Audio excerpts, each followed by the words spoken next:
Coloca aí o Washington Post. O Moraes diz que não recuará 1 milímetro.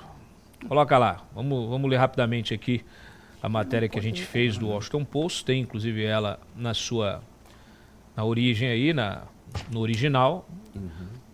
Pode baixar aí, por favor. Abre aí e baixa. Não está abrindo a tela. Bom, tá aí a entrevista que ele deu para o Washington Post. Dizendo o seguinte: não existe a menor possibilidade de recuar, nem milímetro sequer, nem 1 milímetro sequer. E que a investigação aí, o processo, a ação penal, ela continuará, tá, enquanto houver necessidade. Tá? Faremos o que é certo, receberemos a acusação, analisaremos as provas e quem deve ser condenado será condenado. E quem deve ser absolvido será absolvido. Tá? Moraes aí, questionado sobre a democracia no Brasil, ele disse que, olha só, quando você é muito mais atacado por uma doença, forma anticorpos mais fortes e busca uma vacina preventiva, você resiste melhor, né? Então ele está dizendo que a nossa democracia aqui, ela é mais resistente, tá? Tá bom, ok, é uma visão, né? Ele disse também, classificou as críticas dos apoiadores de Bolsonaro como narrativas falsas, é isso. Críticas são desqualificadas, né? Envenenam o relacionamento entre os dois países, entre Estados Unidos e Brasil, são apoiadas por desinformação espalhada nas redes sociais. Então, o que precisamos fazer, e é o que o Brasil está fazendo, é esclarecer as coisas. Está fazendo onde, como? Me fala aí, está conversando com quem? Né? Nem com o secretário do Tesouro conseguiu conversar. Muito bem, a reportagem aí chamou o Moraes de xerife, né? Uma coisa realmente meio patética, mas tudo bem. A reportagem ouviu 12 pessoas próximas ao Moraes para comentar a atuação dele. A maioria falou em anonimato, com exceção do Marco Aurélio, que criticou as recentes decisões de Moraes. Estou triste com a deterioração da instituição, da STF. Ele disse isso para a gente aqui também. A história é implacável, ela acerta as contas depois. Então, a entrevista abordou as sanções financeiras impostas a Moraes, que bloqueiam seus bens nos Estados Unidos e o impedem de realizar transações com cidadãos e empresas americanas.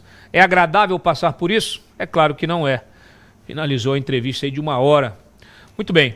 O Paulo Kramer, você concorda com o Alexandre de Moraes em não recuar 1 milímetro? Veja, eu concordo na medida em que ele não pode mais recuar, né? Ele não pode mais recuar. Cláudio, antes da gente comentar mais sobre isso, mas tem a ver com o que nós vamos falar, é uma recomendação que eu faço sempre nas palestras que eu ministro, nos encontros de que eu participo, que é o seguinte: quando você for escolher seu candidato ou a sua candidata ao Senado, faça-se a seguinte pergunta: esse indivíduo, pela sua vida pública pregressa, tem condição, dá para imaginar ele empichando o Moraes ou empichando qualquer outro ministro do Supremo? Essa pergunta é fundamental, porque tem candidatos e pré-candidatos ao Senado que nós já sabemos que não vão mexer 1 milímetro para empichar o Moraes ou obrigar o Supremo a voltar ao seu quadrado constitucional dentro do marco da divisão dos poderes. Então, a primeira coisa é essa. Essa pessoa, pela sua vida pregressa, tem condições de empichar o Moraes? Se não tiver, não vote. Vote em candidatos ou candidatas, né, que você tem certeza de que vão fazer isso. Muito bem.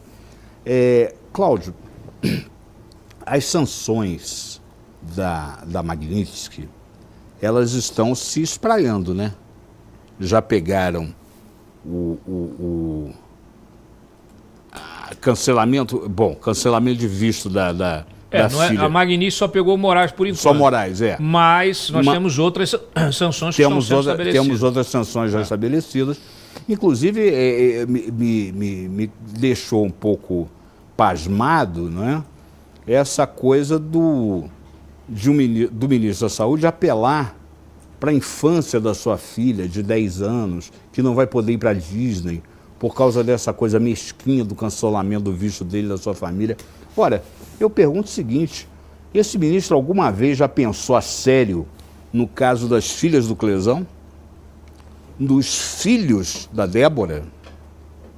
Dos netos, netas, filhos, filhas de tantas pessoas que estão sendo aí acusadas, na verdade, perseguidas politicamente, presas, em condições desumanas? Não.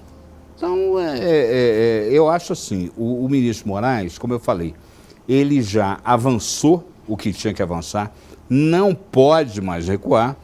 Agora, responderá a isso, se não perante o Senado Federal, responderá isso perante o Tribunal da História. E eu tenho certeza que esse tribunal não haverá de perdoá-lo. Ô André Marcília, o que você achou dessa entrevista aí do Moraes para o Post? Olha, ô Dantas, primeiro que essa entrevista é um recado, né? Então, o que o Moraes quis com essa entrevista, se é que ele não pediu a entrevista, eu creio que seja mostrar força, né? Mas a gente precisa entender que um juiz que precisa mostrar força é porque não tem força. Uma autoridade que precisa demonstrar fortaleza é porque já não a possui. Né? A autoridade, inclusive, a força está implícita na autoridade. Né? É que nem chefe. As pessoas aí que nos ouvem sabem muito bem. Se quer reconhecer um chefe na sua empresa que é fraco, que é bundão, é aquele que grita, é aquele que é autoritário, que aponta o dedo, que fica enchendo o saco o dia inteiro. Esse daí é o mais frágil, é o mais fraco. Aquele que é forte não precisa mostrar força. A força está implícita na função de chefe, na função de ministro, na função de juiz. Então, o juiz que precisa mostrar força, gritar, escrever em caixa alta, com 5 ou 4 exclamações, força não tem. Seja porque não tem mais, seja porque nunca teve, que é a minha aposta, inclusive. Um juiz que não pode voltar atrás, um juiz que não recua 1 milímetro, não é juiz. Juiz volta atrás sempre que possível. Se a lei pede, se os fatos se impõem, o juiz volta sim atrás. Já viu um juiz não voltar atrás? Se o juiz não pudesse voltar atrás, não tinha recurso. Se o juiz não pudesse recuar, a gente não tinha recurso. A palavra de juiz fosse um negócio irrecuável, para que então existe segunda instância? É porque o juiz erra. Por que existem embargos de declaração? É porque o juiz erra e tem, inclusive, a possibilidade de rever o seu entendimento. Os embargos de declaração servem para isso. O cara deu a decisão, deu a sentença, eu vou lá em embargo e digo, tem uma contradição, tem uma omissão, o juiz olha e fala, poxa, realmente tem? O juiz não pode voltar atrás? Quando você agrava, recorre no meio do processo para a segunda instância, passa pelo juiz a possibilidade dele rever a sua decisão e falar, opa, eu mesmo vou aqui rever, porque você está fazendo um agravo e você me convenceu. Se o juiz, então, não volta atrás, é um juiz que não se convence com ninguém nem com nada. O juiz que não recua é aquele que não escuta. Esse não é juiz. Esse não é juiz. Esse é político. E um péssimo político. Porque juiz também, político também, que não escuta ninguém, acaba, enfim, falando com as paredes, não é? Acaba falando com apenas o seu núcleozinho e acaba isolado. Então, eu acho que o Moraes aqui, o que ele está mostrando, né, ao dar essa entrevista, dando um recado para os Estados Unidos, ele mostra fraqueza e ele mostra que ele está hoje numa cadeira que não é, aliás hoje, talvez sempre tenha estado, numa cadeira que não é a de juiz, que é a cadeira de político. Eu fico pensando só, e com um certo arrepio, por que o Moraes tem insistido nessa postura de político? A gente tendo tão poucas pessoas, vamos dizer assim, tão poucas pessoas aptas para suceder o Lula nas eleições, eu com um certo arrepio na espinha fico aqui pensando por que essa insistência do Moraes em se colocar como um político e não mais como um juiz. Júlia Luci. Perfeito, André. Inclusive, Quando a gente está nos meios, né, políticos e de comentaristas, tem muita gente que levanta a hipótese de que o ministro Alexandre de Moraes ele tem uma pretensão política, né? Até algumas pesquisas internas já foram realizadas e, gente, sei que para nós que estamos aqui é difícil de engolir, mas para uma parcela considerável da população brasileira, o ministro Alexandre de Moraes é chamado carinhosamente de Xandão, e por muitas pessoas é visto como o salvador da democracia, portanto, o salvador do Brasil. Na realidade, hoje, todo mundo quer salvar a democracia, né? De tão utilizado essa expressão, ela hoje é absolutamente esvaziada, porque você vê pessoas que trabalham diuturnamente para exatamente contra os princípios que dão base à democracia, como pessoas que estão lutando pela manutenção desses princípios, mas tanto uma quanto outra se arrogam ao papel de defensores da democracia. Então, eu particularmente estou bastante cansada, imagino que meu professor também, Paulo Kramer, também esteja bastante cansado disso, acho que já não tem como mais a gente fazer nenhuma análise com base nisso, no que seja a defesa da democracia e nessas pessoas que se colocam como defensoras da democracia. Agora, num ponto sobre a declaração do ministro Alexandre de Moraes, num ponto ele está certo. Ele não tem que basear as suas decisões na vontade do governo americano, que foi expressa reiteradas vezes pelo presidente Donald Trump. Não tem mesmo. Qualquer decisão do ministro Alexandre de Moraes, como de qualquer outro ministro do Supremo ou qualquer juiz deste país, deve ser baseada na Constituição Federal. Então, se os Estados Unidos estivessem exigindo que a nossa Constituição fosse rasgada para que o ministro Alexandre de Moraes tomasse as suas decisões, aí sim a gente poderia dizer que ele estava sendo um herói, pagando com a própria carne, perdendo o visto americano, sendo sancionado pela Magnitsky para proteger a Constituição Federal. Até eu iria bater palmas para ele. Mas não é isso que acontece. Todas as decisões do ministro Alexandre de Moraes, pelo menos as mais comentadas, elas são claramente desvirtuadas do que a própria Constituição Federal o faz. Então, como disse o professor, a história vai sim cobrar. Vai sim cobrar porque ficará evidente que todo esse processo está contaminado. E é sim, entendo o Cláudio quando ele se expressa de uma forma emocionada ao falar do leproso, né, do que foi condenado, porque é absolutamente revoltante mesmo. É uma vergonha que a gente esteja vivendo este período no nosso país. Mas este momento trágico da justiça brasileira serve a um propósito. Se lá atrás o propósito foi o de libertar Lula para que ele pudesse concorrer novamente, agora sepultar Bolsonaro também tem um propósito muito claro. E também, que fique bastante claro, é absolutamente injusta qualquer disputa presidencial sem o presidente Bolsonaro, porque hoje a inelegibilidade dele se dá porque ele se reuniu com embaixadores. Não poderia, sinceramente, na minha opinião, não haveria nenhum motivo mais esdrúxulo para justificar a inelegibilidade de uma pessoa que era presidente. Então é nítido, querem tirar o presidente Bolsonaro do jogo. E se querem tirar o presidente Bolsonaro do jogo é porque entendem que ele é o principal candidato e é mesmo. Isso é indiscutível. Na realidade, todos os outros candidatos, possíveis candidatos, entendem isso. Agora, o fato de uma pessoa se colocar como candidato, já como pré-candidato, não significa um desrespeito nem ao Bolsonaro, tampouco à sua história, muito menos à sua força política. Acho que a gente precisa separar as estações, né? A gente precisa entender que nós temos um sistema multipartidário no país, cada partido tem a sua autonomia para decidir sobre a sua candidatura, construções são feitas ao longo deste período. Eu, Cláudio, tive a oportunidade de entrevistar o governador Romeu Zema no meu podcast, e eu perguntei para ele se ele fazia questão de ser candidato à presidência. Quem quiser assistir ao podcast, ele disse claramente, não. O que eu quero é contribuir para um projeto da direita. Eu estou à disposição para ser candidata a presidente, eu estou à disposição para ser candidata ao Senado, inclusive para ser deputado federal.